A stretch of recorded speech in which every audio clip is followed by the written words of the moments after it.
So today we are going to put some shoes on my 18-year-old gelding. About 3.5 years ago, he got laminitis, and we just basically were faced with a choice of put him down or spend thousands and thousands of dollars. So, with the help of our vet, she guided us towards this solution, which we started. We went through several different types of shoes and treatments, and this is what we ended up with. These are SigaFoos from Sound Horse. They are glued on aluminum shoes. They have a urethane pad here. They take a little preparation. They usually come with extra material here, and you have to shear them off because they just get just a little bit too high at the back of the heel there.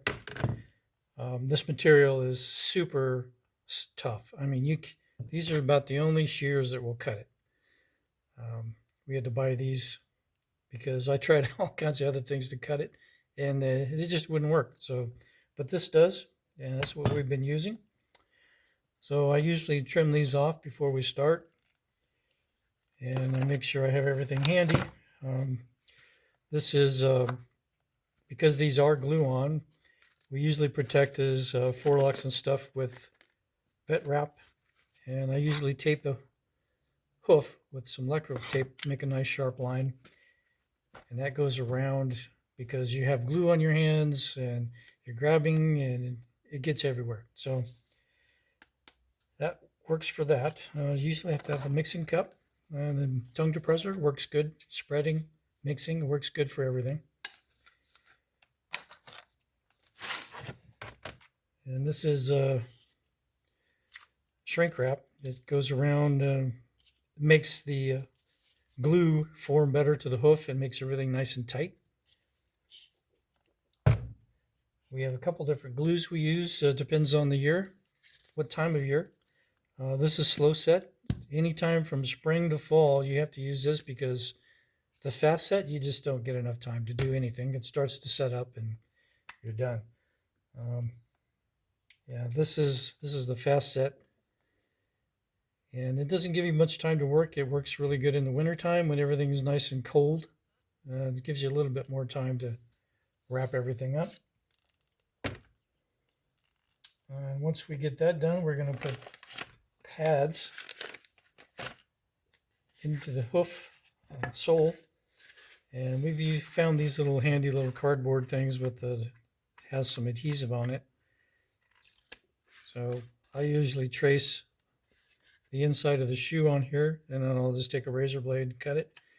And before we put it on, I'll take this part off, and the adhesive sticks to the actual shoe, and this part here will not stick to the pad. So what this does is allows the horse to move his foot without worrying about this pad coming off. And then I can still, once I get it up there and on there, when I'm squirting the glue in, it'll stay there. I don't have to worry about it coming off until I take it off. And once it gets semi-cured, I'll let him put his foot down so it gets in nice and packed in there. And we use the mixing tubes for the pad. This is what I use. It's not a soft pad. It's kind of a medium. We tried the soft, and it just doesn't stay in. This one will stay in for normally the whole length of the shoeing cycle, which generally is 6 to 8 weeks. We've got him a little long this time because we were expecting to have some x-rays done on his hoof, but that didn't work out this time. But so he's a little long, closer to 8 weeks this time. And these are the guns that we use for these cartridges. You can see they have a center portion. This is a special gun that hits the center portion also. You can see it hits all the pistons, so that it squirts both of the two parts out at the same time. These are really good quality. They don't screw up, and I don't have to worry about them. This one is for the pad material. It has two pistons. The two parts is actually not mixed together, so It has to fit, push both of those tubes at the same time. And same brand. Like I said, very good quality. I don't have to worry about them. And you're always going to have some gloves. I usually get these at Harbor Freight. You can get 100 of them for not much money. And you go through these.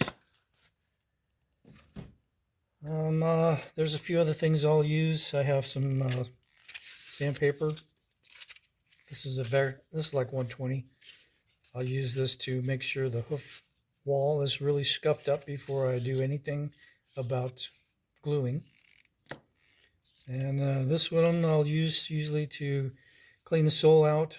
After I do the trim, I'll hit it with this just to make sure everything's nice and clean so the pad material will adhere well. And we usually wash them, make sure they're nice and clean before we get them up here. Otherwise, you're fighting the dirt, and it's not a winning battle. So, all right, there's all the stuff we need. Usually takes us about an hour and a half to do both.